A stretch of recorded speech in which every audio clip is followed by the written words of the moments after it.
반갑습니다. 네, 성경 큐티를 읽기 오늘 예레미야 12장부터 나가겠습니다. 지난주에 살짝 저희가 읽었었는데 예레미야 12장 질문이 그겁니다. 왜 하나님 악인들이 형통하고 배신자가 잘 되기만 합니까? 이거 여러분 어디서 많이 봤죠? 시편에 보면 이런 시편 많잖아요. 왜 악인이 형통합니까? 왜 나는 이렇게 도망자로 살고 이렇게 힘들게 삽니까? 이렇게 물어보는 탄식이 많은데 오늘 이렇게 예레미야가 하나님께 엽주는 거예요. 주님 어떻게 이렇게 악인들이 형통합니까? 왜 그들한테는 벌을 주지 않으십니까? 그러니까 그 사람들이 여러분 3절에 보면 나를 너무나 힘들게 합니다. 그리고 4절 이 땅이 언제까지 슬퍼하며 들녘의 모든 풀이 말라 죽어야 합니까? 이 땅에 사는 사람의 죄악 때문에 짐승과 새도 씨가 마르게 되었습니다. 사람들이 자기들이 무슨 일을 하는지 하나님께서 내려다보시지 않는다고 말하고 있습니다. 하나님이 계시다면 어떻게 이런 사람들이 이렇게 살 수가 있습니까? 편하게. 여러분 이런 인간이 좀 있나요? 주변에 좀 네, 있죠. 네, 그러니까 진짜 어떻게 저런 인간이 요즘 또 총선 되니까 또 그런 사람들도 많이 보이는데 제가 정리하면 그래요. 예레미야는 왜 하나님 악한 사람이 형통하는 것처럼 보입니까? 근데 이 뒤에 하나님이 이제 대답하는 걸 보면 절대로 하나님은 그것을 외면하지 않으신다예요. 악인은 반드시 심판을 받을 거다. 그런데 그 사람이 심판받고 그리고 그 사람이 하나님에 의해서 제재당하는 것이 꼭 너의 눈에 보이는 시간대에 그 방법으로 되는 것만이 아닐 수가 있다. 이게 이제 약간 억울한 거죠. 내가 보는 앞에서 딱 그 사람이 막 탁 이렇게 죽지는 않아도 뭔가 잘못되고 막 이러면 좋은데 사실은 우리가 살고 있는 시간과 공간 안에서 내가 볼 때 그렇게 이루어지진 않는다고 너희가 너무 그렇게 조급해하지 마라. 그래서 이렇게 말합니다. 하나님은 반드시 심판하신다. 주님, 내가 사람과 달리기를 해도 피곤하면 어떻게 말과 달리기를 하겠습니까? 내가 조용한 땅에서만 안전하게 살 수 있다면 요단강의 창이란 물속에서는 어찌하겠느냐? 그렇다. 바로 내 친척 내 집안 식구가 너를 배신하고 바로 그들이 내 뒤에서 소리를 질러 너를 욕한다. 그러므로 그들이 너에게 다정한 말을 걸어와도 너는 그들을 믿지 마라. 그러니까 쉽게 말하면 이렇게 나를 힘들게 하는 사람, 악한데 형통하는 사람이 사실은 나하고 전혀 상관없는 사람이 문제가 안 되잖아요. 그죠? 무슨 돈을 빼먹은 수천억을 한 사람이 나하고 관계가 없으면 사실 내가 저 악인을 왜 그냥 둡니까? 그렇게 안 하는데 내 바로 집안과 친척 그리고 가까운 사람일수록 더 그런 원망이 커지잖아요.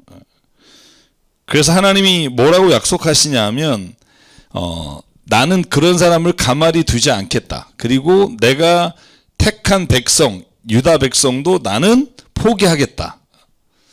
내가 진정으로 사랑한 백성을 원수들의 손에 넘겨줄 거다.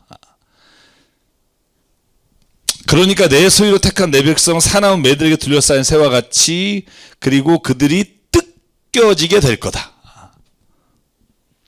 그러니까 여러분 이런 게 있어요. 그러니까 악인이 형통함이 왜 내 눈에는 그렇게 나쁘게 보이지만 하나님의 시간의 계획표가 있다는 거죠.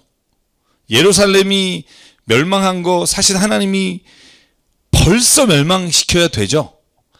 제가 볼 때 솔로몬 때도 약간 위기가 있었고 그 아합 때는 북쪽이 이스라엘이지만 그래서 멸망됐고 므낫세라고 남쪽에 왕 있을 때도 그랬고 여러 번 그럴 기회가 있었지만 하나님은 기다려 주신 거죠. 회개하기를 바라시고 그런데 이제 때가 이르러서 내가 네가 말한 대로 심판하겠다. 그래서 요약하면 이런 거예요. 하나님은 약속하신 대로 역사 안에서도 그들을 심판하실 거다. 여러분 이걸 믿기 어렵지만 믿어야죠. 내 시간대에 안 되기 때문에 약간 화는 나지만 그런데 또 하나 있는 거죠. 그건 뭐냐 하면 하나님은 역사를 끝마치실 때 이 심판을 온전히 하시겠다는 거죠. 그래서 마태복음에 보면 그런 말 있잖아요. 가라지와 알곡을 지금 네가 이렇게 막 솎아내려고 하지 마라. 왜냐하면 가라지를 뽑아내려다가 의인이 다칠까 하는 거죠. 알곡이 다치면 안 되니까 지금 네가 좀 참기 힘들어도 하나님의 그때를 좀 기다려 달라. 또 한 가지는 너가 눈에 가시처럼 여기는 그 악한 사람, 그런데 누군가에게 너는 그런 악한 사람이라고 보인 적이 없니? 라고 묻는 거죠. 여러분 없으신가요? 누군가에게 한 번도 원한 질 일과 미움 살 일을 난 한 번도 안 하고 살았다. 그런 분이 계시다면 존경합니다. 본의 아니게 그렇게 하는 경우가 있잖아요. 나는 아니라 그러는데 저 사람 상처받은 경우도 있고. 그래서 여러분 성경에 나오는 죄는 세 가지예요.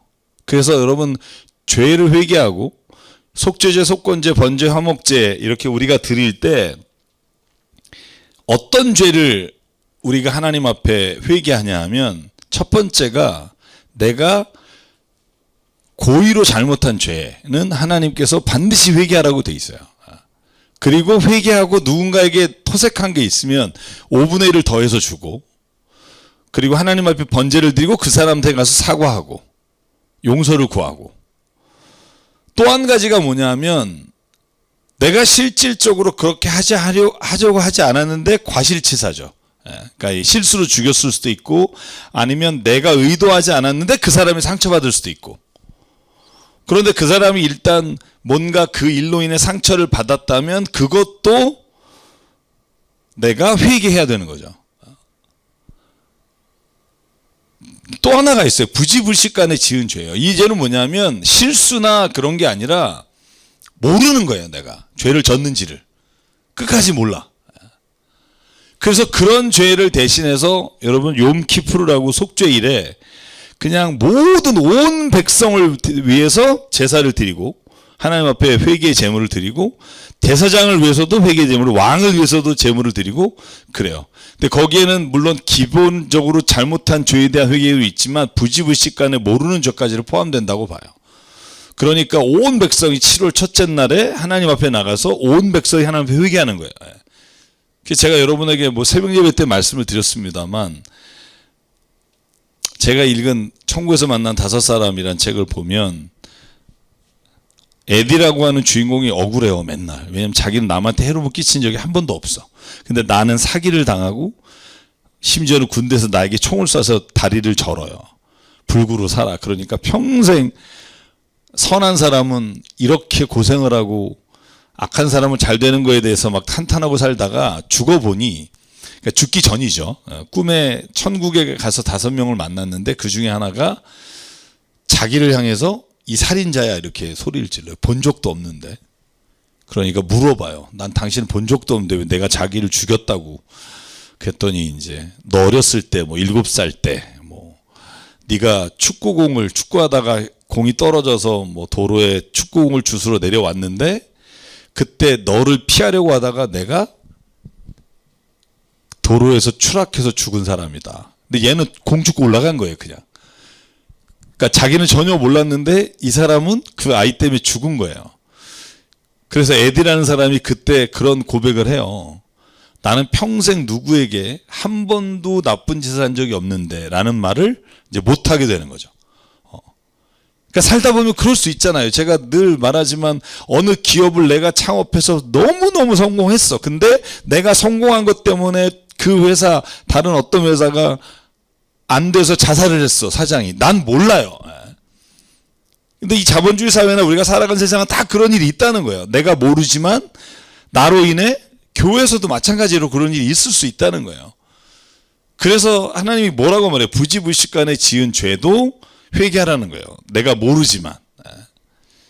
왜냐하면 나로 인해 누군가가, 나는 모르지만 누군가는 상처받고. 제가 여러분 개척하고 얼마 안 돼서 그런 일이 있었어요. 후배 뭐 제가 뭐 이렇게 하면 누가 알까봐 그러는데 어쨌든 후배 하나가 약간 공황장애, 우울증 이런 게 왔어요. 그래서 찾아가서 위로했어요. 너 왜 그러냐 갑자기. 근데 나중에 충격적인 얘기를 들었죠. 나 때문에 그렇게 된 것 같다는 거예요. 형은 뭐든지 잘하고 뭐 이런 거 있잖아요. 그러니까 옆에 있으면서 그게 너무 힘들었고 나중에 얘기하는데 이걸 어떻게 해야 될지 모르겠는데 뭐 내가 훌륭해서라기보다 상대적인 거잖아요. 그건 사람이 느끼는 거니까. 그래서 그런 생각했죠. 이게 참 세상을 살아가면서 나는 아무한테도 피해 안 주고 산다 이렇게 생각하는 것 자체도 교만이다. 내가 하는 말 한마디에 내가 생각하지 못했는데 자녀가 상처받고 오랫동안 치유되지 않았을 수도 있고 함께하는 동역자가 그럴 수도 있고. 그래서 저는 하나님께서 우리에게 그 심판에 대해서 하나님이 딜레이 하시고 늦추시는 거에 대해서 우리는 왜 저 인간 빨리 안 하느냐라고 말할 때 한 번 더 생각하자.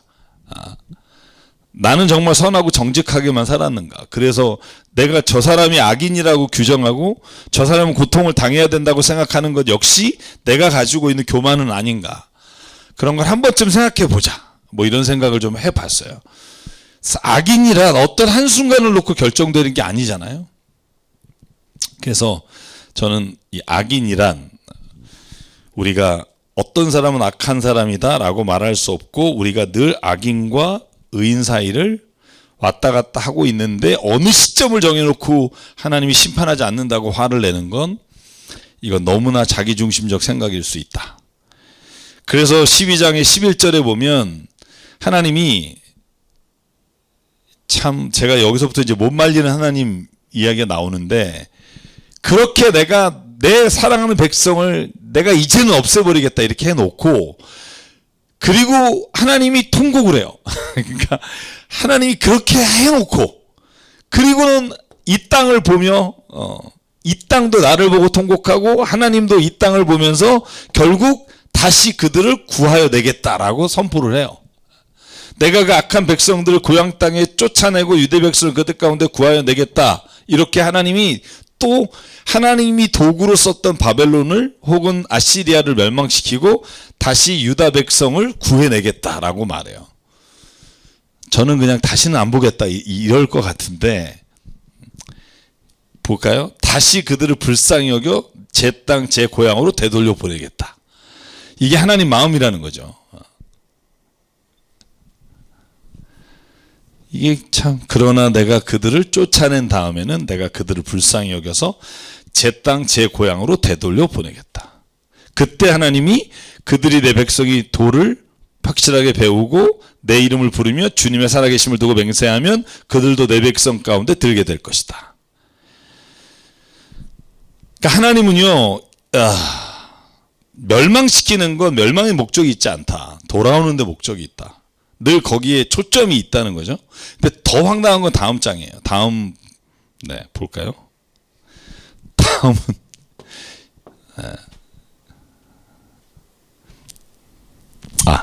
잠깐만요.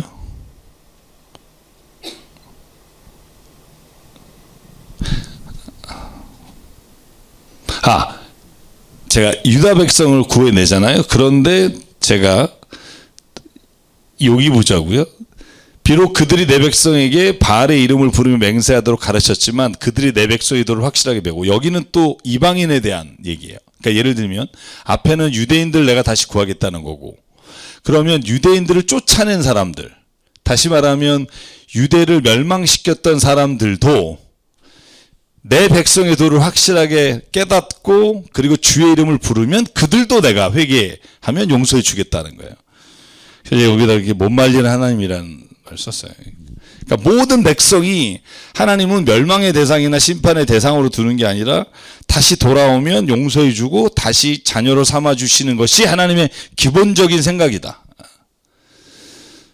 그래서 저는 이스라엘과 유다 그 두 백성도 이방인을 통해서 벌하시고 그들을 그럼에도 불구하고 다시 되살리시지만 이방 민족도 하나님은 우상을 버리고 야훼께 돌아오면 그들도 다시 살려주겠다. 이게 기본적으로 예언서가 가지고 있는 마음이죠. 하나님의 마음. 그러니까 어차피 악인을 하나님은 구원하고 싶어 하니까 허탈해하지 말고 악인을 미워하기보다 악인을 긍휼한 마음으로 봐라. 저는 그런 얘기를 좀 나누고 싶고요. 그 다음에 오늘 13장으로 넘어가면 13장은 약간 예레미야의 한탄이에요. 예레미야가 이상적 행동을 해요. 여러분 선지자나 예언자가 행동을 이상한 일을 해요. 이사야도 그랬잖아요. 무슨 뭐 묶여 있고 막 이런 거. 근데 그걸 통해서 하나님이 너희가 묶여서 바벨론에 갈 것이다 이걸 예언하듯이 여기서 하나님이 예레미야에게 이렇게 시켜요. 너는 가서 배로 만든 띠를 사서 허리에 메고 그리고는 물에 적시는 일이 없도록 하고 그리고 배띠를 사서 허리에 띄어요. 근데 하나님이 또 말하기를 자 3절에 보니까 또 다시 말해요. 네가 허리에 맨 그 띠를 들고 일어나 유프라데스 강가로 가서 그곳 바위 틈에 그 띠를 숨겨둬라. 이게 뭔 참 난 이거 만약에 내가 예언자라면 내가 왜 이러고 있나 이런 생각 들 것 같아요. 물을 적시지 말고 또 다음에는 유프라데스 강가에 가서 바위 틈에 띠를 숨겨두고 그리고 주님이 명하신 대로 했더니 다시 또 6절 여러 날이 지난 다음에 주님께서 나에게 말씀하셨다. 너는 일어나서 유프라데스 강가로 가서 내가 그곳에 숨겨두라고 너에게 명한 그 띠를 그곳에서 다시 가져와라. 또 가져와요. 그랬더니 7절 그래서 내가 유프라데스 강가로 가서 띠를 숨겨둔 곳을 파고 거기에서 그 띠를 꺼냈어요. 그런데 그 띠는 썩어서 전혀 쓸모가 없게 되었다. 그때 주님이 내게 말씀하셨다. 나 주가 말한다. 내가 유다의 교만과 예루살렘의 큰 교만을 이렇게 썩게 하겠다. 이걸 뭐 굳이 이걸 해서 그죠? 예레미야에게 이 행위를 통해서 하나님이 여러 번 기회를 줬다는 거예요. 그러니까 예를 들면 이렇게 처음에 허리띠를 맸을 때도 하나님 회개할 기회를 주셨고 가서 띠를 숨겨둘 때도 그랬고 그리고 다시 찾아올 때도 그랬으나 그러나 결국은 회개하지 않고 썩어버려서 내가 이스라엘 백성 남유다 백성을 심판할 수밖에 없다. 결국 유다 백성 그 썩은 띠와 같이 되고 멸망을 피할 수가 없게 된다. 왜냐하면 회개하지 않았기 때문에. 그걸 예레미야의 상징적인 행동을 통해서 보여주는 거죠. 여러분 이 대표적인 호세아서예요. 호세아서에 보면 전체가 상징과 비유잖아요. 물론 사실적인 것이라고도 보지만 여러분 호세아가 창녀인 여자와 결혼하잖아요. 고멜과 결혼해서 아기를 낳는데 또 집 나간 여자 데리러 돌아다니고 그걸 통해서 뭘 얘기해요? 하나님은 너희를 끝까지 버리지 않는다. 너희가 창녀처럼 하나님을 떠났으나 하나님은 너희를 기다리신다. 이걸 선지자가 그의 행동과 삶으로 보여주듯이 이 본문에도 그런 본문의 내용이 있다는 거죠. 자, 그래서 13장 10절에 보면 자, 악한 백성은 나의 말 듣는 걸 거부하고 자기들의 마음에서 나오는 고집대로 살아가고 다른 신들을 쫓아가서 그것들을 섬기며 경배함으로 이제 이 백성은 전혀 쓸모가 없는 띠와 같이 되고 말았다. 그래서 내가 이제 그들을 심판하겠다. 그게 맨 마지막에 사정없이 멸망시켜버리겠다. 그리고 그래서 제가 몇 가지만 포인트를 둔 게 이렇게 했음에도 불구하고 띠가 사람의 허리에 동여지듯이 내가 이스라엘 온 백성과 유다의 백성을 나에게 단단히 동여 매었는데 그런데 그들은 듣지 않았다. 이제 해석하는 거예요. 예레미야 행동을. 그리고 그러므로 너는 그들에게 이 말을 전해라. 나 주 이스라엘의 하나님이 말한다. 항아리마다 포도주로 가득 찰 것이다. 하면 그들이 너에게 묻기를 항아리에 포도가 담긴다는 것을 우리가 어찌 모르겠느냐 말할 텐데 걔네들이 생각하는 의미가 아니라 나는 이렇게 너에게 말한다. 그들이 술에 잔뜩 취해서 서로 부딪혀 깨지고 아버지와 자녀 사이에 부딪혀서 깨지게 할 것이다. 그리고 멸망시킬 것이다. 그래서 원래 항아리가 포도에 담긴다는 말이 그 당시에 속담이었던 것 같아요. 항아리에 포도가 담긴다. 뭐 어떻게 보면 당연한 일이다. 그럼 뭐 하나님이 그런 얘기 왜 하니? 그런데 이걸 다른 의미로 사용하는 거죠. 그 말은 너희가 서로 술에 취해, 그러니까 이런 거죠. 딱히 술에 취한다는 표현이 아니라 서로가 서로를 대적하고 싸우다가 멸망하게 될 것이다. 그런 의미를 말하고 있는 거죠. 그래서 여러분 하나님이 말씀하실 때 여기에 사람들의 대응하는 모습이죠. 그걸 우리가 모르냐? 근데 하나님은 뭘 원했냐 하면 이렇게 말씀하셨을 때 하나님 회개하기를 원하신 거죠. 근데 이 사람들은 내가 몰라서 그런 거냐? 이제 뒤에 그런 얘기가 자세하게 나와요. 그래서 좀 뒤에 한 번 더 볼게요. 그래서 이게 두 번 나오는 말이 있어요. 이 지금 15절부터 21절까지에 왜 망했는가? 자, 15절 볼래요? 주님 말씀을 너희 들어라. 그리고 귀를 기울여 교만하지 말아라. 그리고 밑에 또 나오죠. 너희의 교만 때문에. 그러니까 너희는 주님께서 나를 어두워지게 하시기 전에, 너희가 어두운 산 속에서 실족하기 전에 주 너희 하나님께 영광을 돌려라. 그렇게 말을 했는데 이 말을 듣지 않고 교만 때문에 심령이 숨어서 울고 끝없이 눈물을 흘릴 것이다. 주님의 양떼가 포로로 끌려갈 것이므로 내 눈에서 하염없이 눈물이 흐를 것이다. 그러니까 이 이스라엘이 왜 망했느냐? 여기에 지금 말은 우상을 섬긴다. 이게 앞에 말하는 거고요. 두 번째로 너희가 교만했기 때문이다. 왜 교만하면 망하죠? 왜 교만이 하나님이 가장 싫어하나? 옛날에 한번 말씀드린 적 있는데 왜 하나님이 제일 싫어할까요? 교만을. C.S. 루이스가 말했어요. 세상에 가장 큰 죄가 뭘까? 교만이다. 이 교만은 사람을 죽인 것보다 더 나쁘다.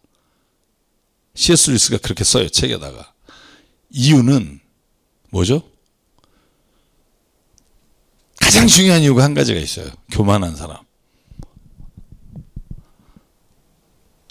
뭐 한 잔 먹을게요. 생각해 보세요.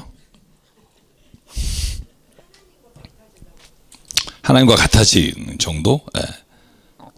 하나님과 같이 되려고 한다. 이게 사실은 그 선악과를 따먹을 때 뱀이 유혹한 거잖아요. 네 눈이 밝아져 하나님과 같이 된다라는 거고, 그럼으로 인해 나타나는 일이 있어요. 교만한 사람은요, 회개하지 않아요. 그러니까 제가 말했잖아요. 왜 멸망하는가? 죄를 져서가 아니라 회개하지 않아서예요.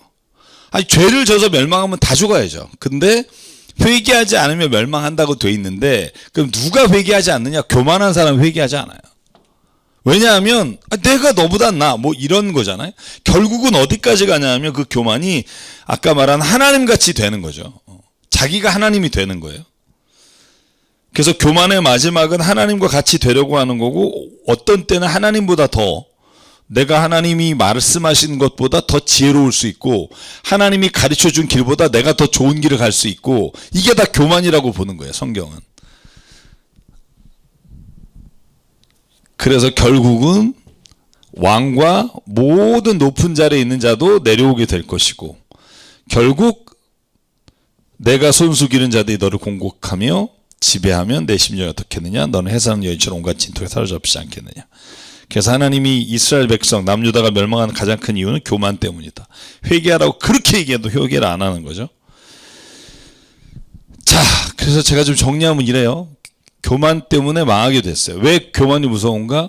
교만은 결국 회개하지 않는 데 있다. 그죠? 교만이라는 건 사람의 관계를 마칠 뿐만 아니라 하나님보다 더 신이 더 달랐다고 생각하는 거고, 회개하지 않는다. 자, 뒤에 또 그런 얘기가 나와서 넘길게요. 그래서 제가 오늘 제일 중요하게 생각하는 절이 여기에요. 여기에 나오는 표현 중에 제가 요 표현 23절에 죄악에 익숙해진 너희도 선을 행할 수가 있을 것이다. 이 말은 약간 반대의 말이에요.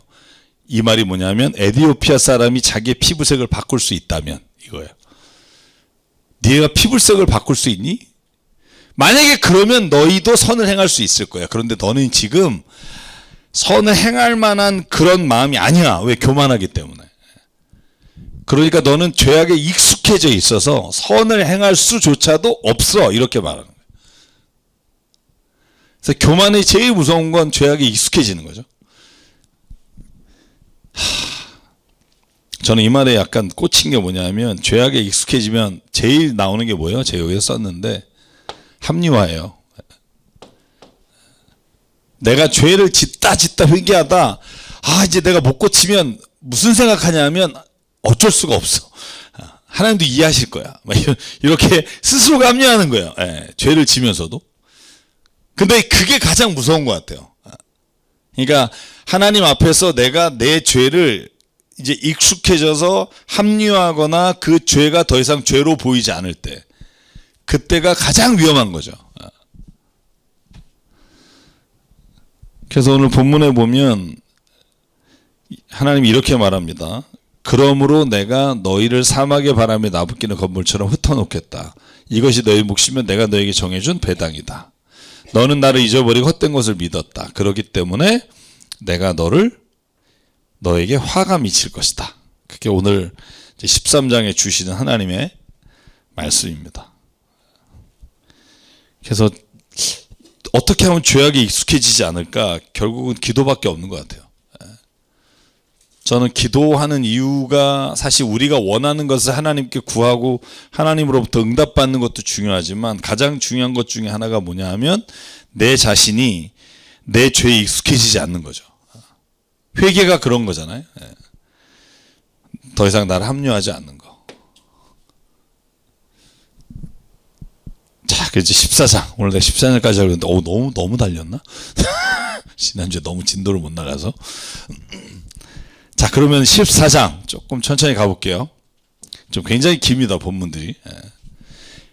여러분, 여기가 진짜 재밌는 게 뭐냐 하면 주님께서 예레미야에게 말해요. 가뭄이 왔다.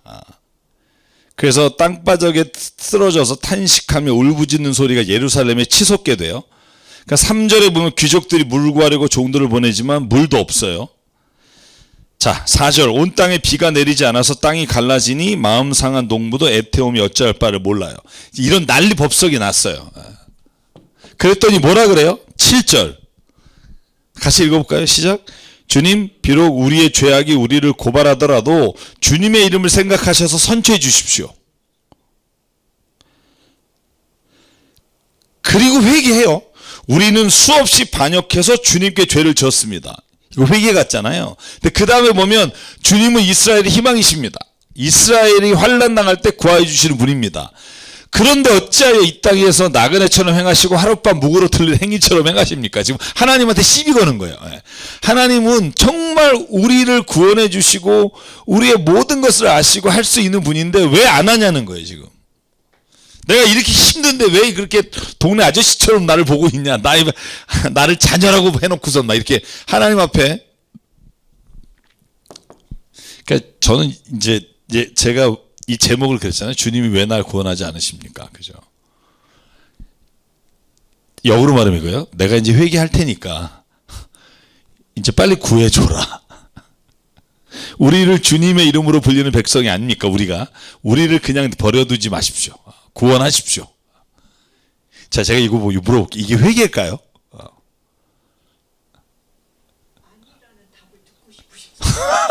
아니야, 묻는 거예요. 예를 들면 이런 거예요. 이제 엄마가 여기다 어머니 계시니까 자식한테 너 이렇게 하니까 너 이제 당분간은 내 용돈 안 줘 그랬다고 쳐봐요. 아, 엄마 내가 잘못했으니까 용돈 줘요. 자, 예를 들면 이러면 여러분이 볼 때 그 태도가 회개하는 것처럼 보이겠어요? 진짜 반성하는 사람 같을까? 네. 그러니까 알았어요, 엄마. 내가 잘못했어. 죄를 졌어요. 그러니까 제발 뭐 옆집 아줌마도 아니고 제발 좀 우리를 구원해 줘. 이런 거예요, 지금. 그러면 이 태도가 하나님 보시기에 이 다음에 뭐라고 하는 줄 알아요? 하나님이 더 말해요. 그들은 이리저리 방하고 그리고 가만히 있지 않는다. 그들을 죄악을 징벌하겠다. 이게 하나님의 응답이에요. 왜 하나님이 이렇게 말을 할 수밖에 없을까? 회개가 아니니까 그런 거죠. 여러분, 주님은 왜 나를 구원하지 않습니까? 이건요, 제가 뒤에도 그런 말을 썼는데, 회개가 내가 하나님하고 딜을 하는 거예요, 지금. 그러니까 회개는 딜이 아니에요. 우리가 교회가 신앙생활에 대해서 잘못 가르치는 것 중에 하나가 뭐냐면 신앙심이 깊어. 저 사람 진짜 신앙이 좋아. 깊어. 그럼 뭘 얘기하는 줄 아세요? 우리가 보통 어떤 생각을 하는 줄 아세요? 기존의 교회에서. 신앙심이 깊다. 아, 좋다. 그러면 그 사람은 기도할 때마다 응답받아. 이러면 신앙이 좋다고 생각해요. 대부분 그러지 않아요? 저 사람 봐. 기도한 대로 다 됐어. 자식도 잘 됐지. 봐봐. 뭐 집도 뭐. 이게 저 사람 참 좋겠다. 이게 신앙의 깊이. 그러니까 신앙이 깊다는 건 자기가 원할 때마다 하나님이 그걸 응답해 주시는 걸 신앙이 깊다 혹은 믿음 생활 잘했다라고 봐요. 근데 성경은 그러지 않아요? 여러분, 성경에 자기가 기도한 대로 다 받은 사람이 있나요? 거의 없어요. 여러분 한번 누구 떠올려 보실래요? 다윗. 참, 왕 한 번 되고 직사게 고생한 적이 있잖아요. 그죠? 이삭. 우물 다 뺏기고 여러분 르호봇 거기까지 갔잖아요. 그러니까 성경이 말하는 신앙심이 좋다. 저 사람 참 믿음이 좋다. 이렇게 말하는 건 뭐냐면 성경은 이거예요. 저 사람이 하나님의 말씀에 순종하는 사람이라는 거예요. 예를 들면 아브라함이 이삭을 바쳐 그러면 내가 이성적으로 이해가 안 가지만 하나님이 말씀하시니까 내가 거기에 내가 하나님의 뜻대로 순종합니다. 이게 믿음이 좋은 사람이야. 그러니까 아브라함이 뭐라 그래요? 믿음의 조상이라고 부르잖아요. 그러니까 저는 교회가 신앙심이 깊다, 믿음이 좋다라고 하는 말에 대해서 왜곡시키지 말아야 된다고 생각해요. 그러니까 여러분 밖에서 보는 사람들은 뭐라고 하냐면 기독교인이 가장 욕심이 많다는 거예요. 가장 이기적이라는 거예요. 왜냐하면 하나님이 도와주셨어. 그리고 자기가 다 가져가. 하나님이 축복하셨어. 그리고는 지가 다 좋은 건 다 가져. 그리고는 간증해요. 하나님이 나에게 좋은 거 주셨다. 그러면 사람들이 보기엔 어떻겠어요? 뭐 지들끼리 그냥 하나님하고 잘 지내나 보다 이렇게 생각하지, 그 하나님이 우리 만물을 다스리시고 우리 역사를 주관하시는 하나님이라 생각이 들겠냐고요. 아니란 말이지. 그 니들끼리 잘 믿다가 니들끼리 가라 뭐 이런 생각을 갖는다는 거예요. 그래서 제가 말씀드리고 싶은 게 뭐냐면 인간이 하나님도 소유하려고 해요. 그러니까 하나님이 내가 필요할 때 나를 도와주는 사람. 그러니까 이런 기도를 할 수 있는 거예요. 알았으니까 내가 잘할 테니까 빨리 좀 구원해 줘. 그죠? 이건 지금 하나님으로 영광과 존귀와 찬양을 돌리는 대상이 아니라 회개하라고 알았어. 내가 죄 졌어. 됐지. 그러니까 빨리 우리를 구원해. 이런 거죠. 그러니까 하나님 대답이 뭐예요?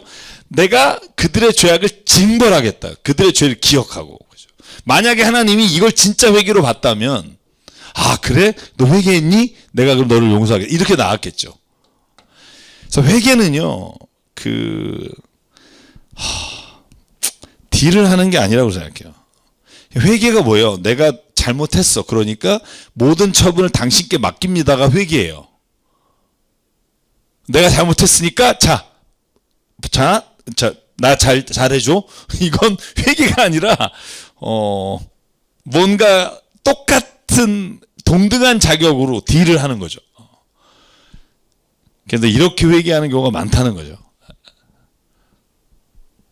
그래서 진짜 믿음이 좋은 사람은 내가 이해가 가지 않아도, 서로 내 인생에서 내가 원하는 일이 일어나지 않아도 하나님이 원하신 대로 순종하는 사람.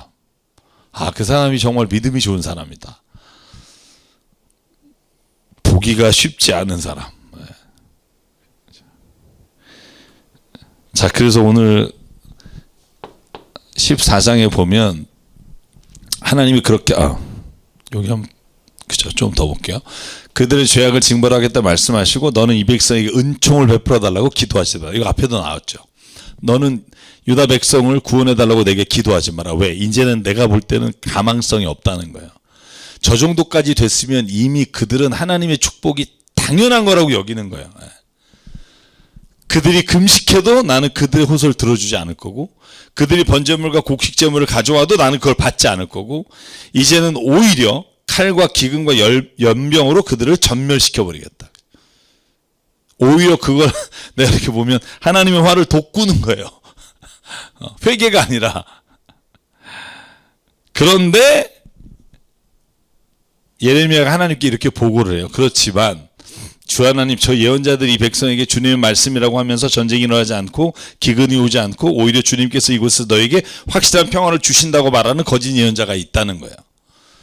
오늘날도 이런 사람이 진짜 많죠. 그랬더니 하나님이 말씀하시기를 나는 그들을 내 이름으로 보내지도 않았고 그들을 명하지도 않았고 그들에게 말하지도 않았고 그들은 거짓된 환상과 허황된 점괘와 그들의 마음에서 꾸며낸 거짓말을 하고 있다. 여러분 오늘날도 거짓 예언하는 사람 진짜 많잖아요. 저번에 나한테 물어본 데이비드 어쩌고 하는 친구도 제가 볼 때는 약간 이런 종류의 사람이라고 보는데, 그러니까 종말론자들이 많잖아요. 그죠? 오늘날 모든 일이 사탄의 음모다. 뭐 지금 되어지는 걸 봐라. 뭐 팔레스틴과 이스라엘의 전쟁은 하나님이 아마겟돈 전쟁을 이 세상을 심판하시기 전 단계다. 뭐 이런 거. 옛날에 EU 연합 생길 때 EU 연합이 몇 개국이 되면 하나님 예수님이 다시 재림하실 거다. 뭐 이런 세대주의라고 하는 그런 음모론이 있단 말이죠. 아직도 이걸 하는 사람이 너무 많아요. 그러니까 제가 두 가지가 다 문제라 그랬죠. 하나는 종말이 온다. 그리고 모든 세상은 다 사탄이 지금 공중 잡은 권세 잡은 자가 세상을 어지럽게 하는 거다. 그러니까 너희들 빨리 말세에 주님을 기다리고 주님을 바라보고 살아라. 이렇게 말하는 사람 너무 많은 거죠. 반대로 아니야. 주님이 오시긴 뭘 와. 너무 평안하게 될 거야. 전쟁은 없을 거야. 지진은 안 올 거야. 이런 말을 하는 사람 양쪽 다 위험하다는 거예요. 그럼 어떻게 해야 되느냐? 제가 여러분에게 지지난번에 꽤 됐죠. 설교할 때 제목 기억나시나요? 종말을 기다리는 사람들이라는 설교를 했어요. 초대교회 사람들은 다 종말을 기다리는 사람이다. 예수님도 마찬가지고. 이 세대가 지나기 전에 내가 오는 걸 볼 것이다. 인자가 오는 걸 볼 것이다 했고, 종말에 대한 얘기가 엄청 많아요. 그런데 종말에 관한 이야기를 한 다음에 바로 뭐가 나온다 그랬죠? 회개하라고도 나오지만 종말이 온다. 예수께서 뭐라 그래요? 너희는 세상의 빛과 소금이다. 너의 착한 행실로 하나님 아버지께 영광을 돌려라. 베드로는 뭐라 그래요? 말세가 가까이 왔다. 마지막 날이 가까워 왔으니 그 다음에 뭐라고 나와요? 베드로전서 4장인가요? 이렇게 말해요. 그러므로 너희는 서로 뜨겁게 사랑하라. 이렇게 돼 있어요. 그러니까 예를 들면 종말이 온다고 이 세상의 음모고 이런 게 아니라 종말은 와요. 오니까 오히려 더 사랑하고 오히려 너희가 착한 행실로 다른 사람들에게 하나님을 만나게 하고 끝이 달라요.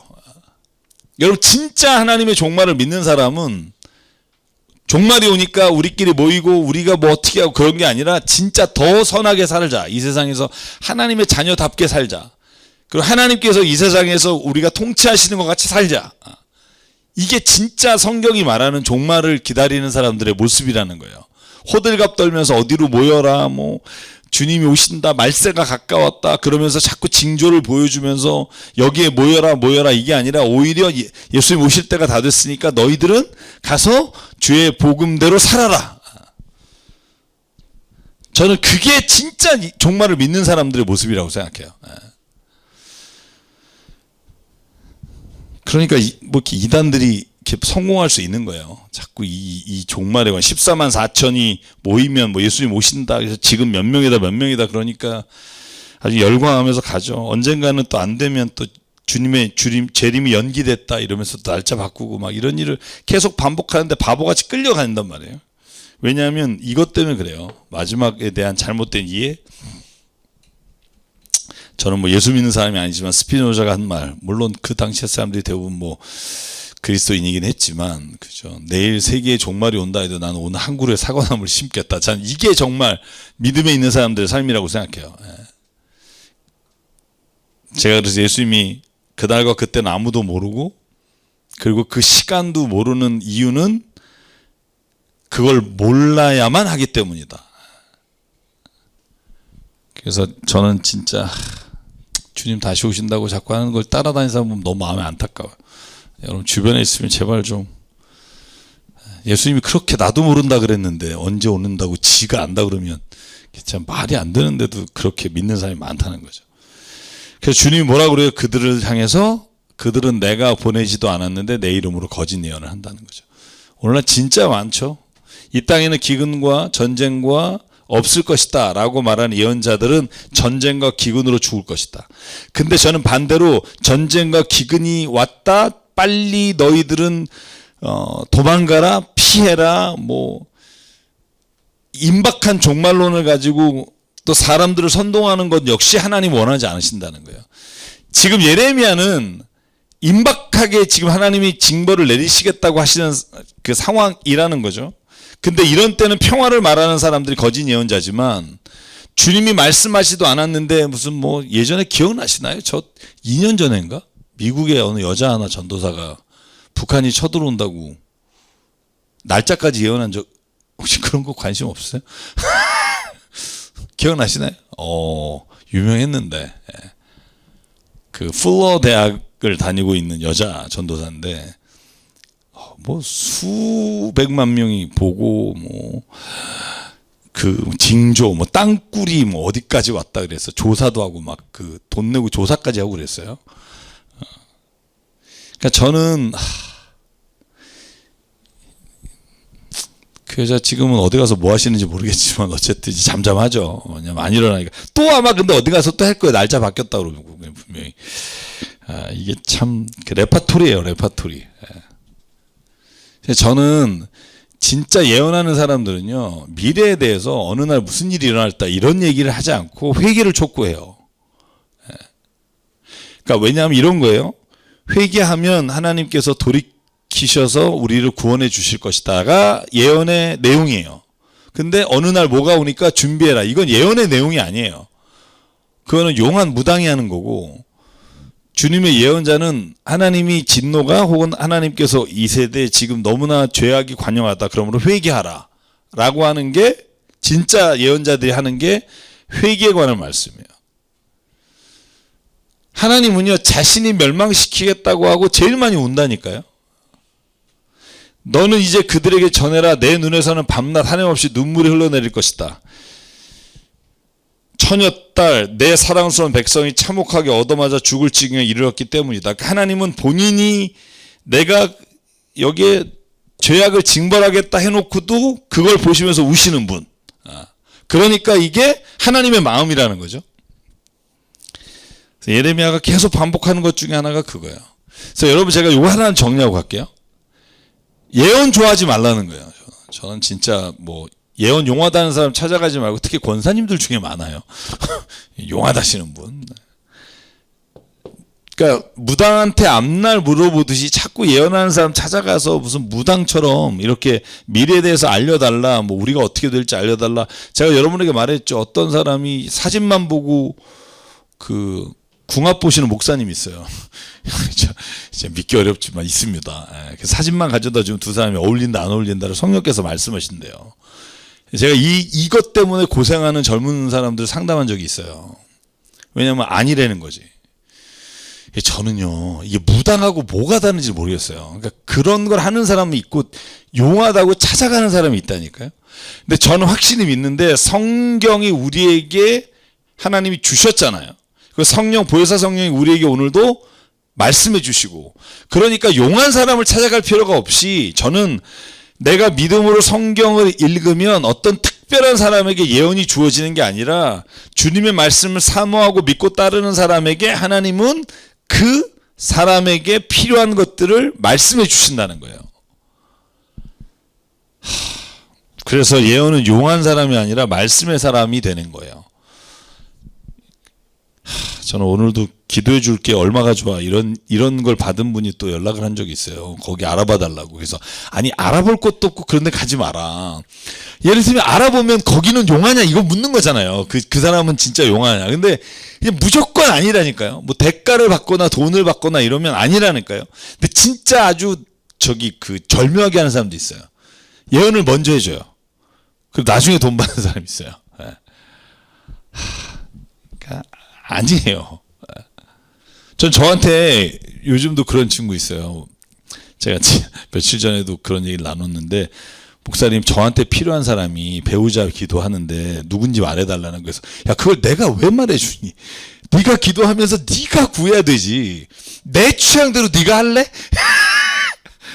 아니 내가 원하는 사람 할 것도 아니면서, 그죠? 그건 내가 중보하며 도와줄 수는 있지만 자기가 하나님 앞에서 더 말씀 가운데 나가야 하나님이 보여주시겠죠. 여러분의 문제도 마찬가지예요. 그러니까 목사한테 기도 뭐 같이 구하지 마라 이런 게 아니에요. 목사도 기도하지만 중요한 건 자기 자신이 하나님께 나가는 거예요. 만약에 그 일이 없이 누군가가 이렇게 해서 전해주잖아요. 그러면 자기에게는 그게 좋은 게 아닐 수 있다니까요. 그래서 목사님 믿었는데 목사님 이런 사람 해줘서 내가 인생이 쪽박났다고 이런 사람이 있어요. 근데 그게 왜 목사 탓이냐고. 난 목사한테 부탁한 사람이 제정신이 아닌 거지. 그러니까 좋은 사람을 소개해 주세요. 여기까지는 오케이.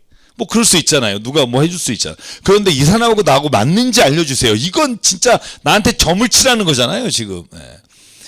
이건 본인이 제일 잘 알잖아요. 본인이. 그죠? 그래서 저는 가장 좋은 건 자기가 말씀을 읽고 자기가 그 앞에 응답을 받고 이게 잘못된 게 아닌지 목사에게 물어볼 수는 있어요. 저한테 물어볼 때 대답해줘요. 그 방법은 아닌 것 같다. 아, 이게 보였다? 그건 너의 욕심이 보였을 수도 있다. 이런 건 내가 말해줄 수 있어요. 그러나 이 사람이 이건 난 몰라요. 다만 제가 이제 주례 한 60번 했잖아요. 저도 지금. 참 나이에 비해서 굉장히 많이 했어요. 나이에서 40부터. 근데 보면 느낌은 있어요. 아, 이 부분은 참 잘 살겠다. 근데 그 느낌이 곧 하나님의 성령의 예언인 것처럼 말하면 안 된다는 거예요. 그럼 목사님은 그 성령의 그런 것도 모르냐. 그래서 진짜 아니 내가 지금 남 관상 사주 받으려고 내가 목사가 됐냐고. 나는 주의 말씀을 전해서 정말 우리가 인격적으로 하나님의 나라와 하나님의 뜻을 구하고 그리스도인이 되는데 내가 목회라는 이유지. 내가 이 사람 저 결혼 잘해서 잘 살게 하는 거 뭐 이거 하려고 내가 목사 된 거 아니거든요. 근데 목사님 용하지 않대요. 아니 무슨 여러분 그건요 본인이 기도하고 응답받아서 살아야 본인이 자유의지로 결정하고 거기에 성령의 인도하심을 구하고. 그래서 말씀의 사람이 되십시오. 자기가 말씀을 읽지 않고 남한테 부탁하는 건 어리석은 사람이에요. 어리석은 사람. 자, 그래서 아까 제가 말하고 하는 게 그거예요. 회개는 딜이 아닙니다. 계속 나와요. 자, 19절. 주님은 유다를 완전히 버리셨습니까? 아니면 주님께서 진정으로 시온을 미워하십니까? 어찌하여 주님께서는 우리가 낫지도 못하게 이렇게 심하게 지치셨습니까? 우리가 기다린 것은 평화입니다. 자, 20절 보실래요? 진짜 아까하고 똑같아요. 더해. 자, 회개해요. 보세요. 주님, 우리는 우리의 사악함과 우리 조상의 죄악을 인정합니다. 우리는 주님께 죄를 지었습니다. 자, 그 다음이 또 뭐예요?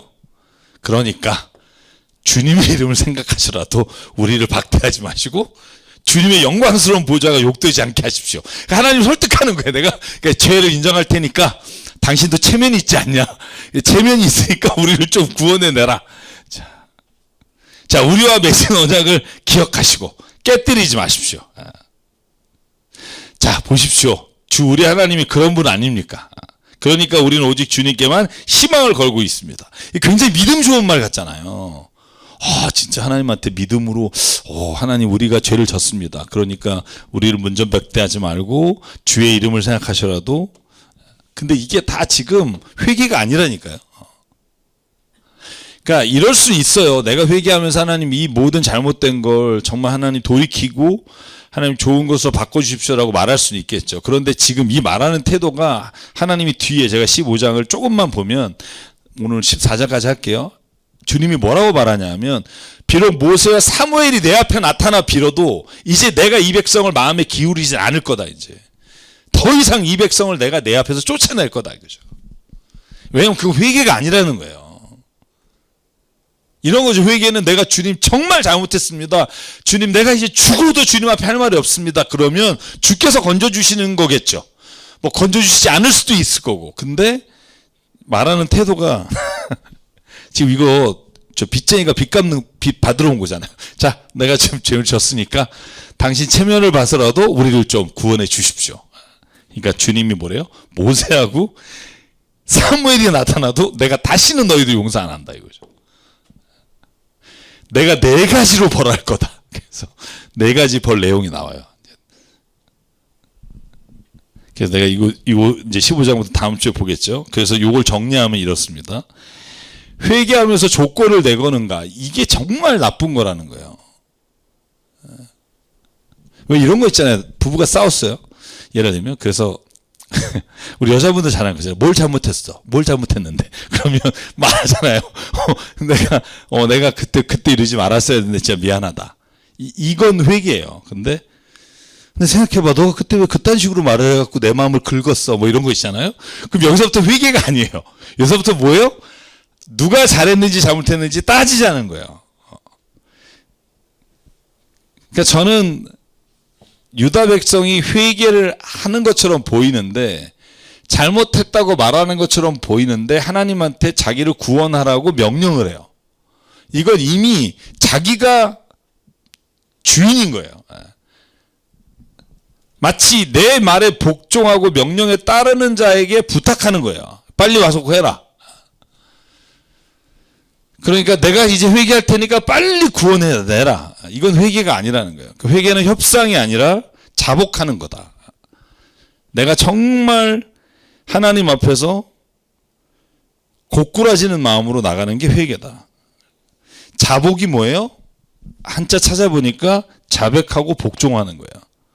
내가 하나님 내 죄를 자백합니다. 그러니 주님, 이제 주님이 원하시는 대로 하겠습니다. 이게 회개예요. 자복이에요. 근데 이거는 회개가 아닌 거죠. 내가 회개할 테니까 구원해. 이건 진짜 무슨 근데 여러분 따지고 우리도 이럴 때가 많아요. 그래서 응답이란 회개를 받아들이는 하나님께서 우리에게 하는 것이다. 그래서 이게 유다의 교만이다 라고 보는 거예요. 이제는 하나님이 유다 백성을 이끌어내서 이집트에서 출애굽시키시고 가나안에 정착하게 하셔서, 그리고 이렇게까지 이끌어 주시니까 무슨 생각을 해? 이제 하나님은 우리 거다, 이런 거죠. 그러니까 회개할 테니까 빨리 좀 해라. 이게 이제 예레미야가 보는 이스라엘 백성이 하나님 앞에서 멸망하게 된 이유예요. 교만이라는 거죠. 자, 여기까지 볼게요. 여기까지 오늘 보고, 회개한 것처럼 보이지만 회개한 게 아니다. 그럼 제가 다음 주에는 진정한 회개하고 가짜 회개를 어떻게 구분할 건가? 사무엘상 15장을 떠올렸어요. 그죠? 사울이 회개해요. 너가 내 귀에 들리는 이 소의 울음소리와 양의 울음소리가 뭐니? 그랬더니 하나님께 제사 드리려고 남겨놨습니다. 그러잖아요. 그러니까 왜 거짓말을 했니? 그렇게 말하자 내가 하나님께 큰 죄를 졌습니다. 뭐 그 중간에 뭐 백성들이 나를 협박했다는 둥 뭐 이런 얘기가 있지만 내가 하나님께 회개합니다 하고 나서가 뭐예요? 뭐라 그러죠? 그러나 이 백성 앞에서 나의 체면을 살려주십시오. 나와 같이 내려갑시다. 그래서 늘 가짜 회개를 하는 사람에게 나타나는 특징이 있어요. 그걸 다음 주에 한번 약간 미끼를 던집니다. 다음 주에 한번 15장부터 나가도록 하겠습니다. 오늘도 주님과 동행하시고 한 주간 주의 은혜로 평안하십시오. 샬롬. 감사합니다.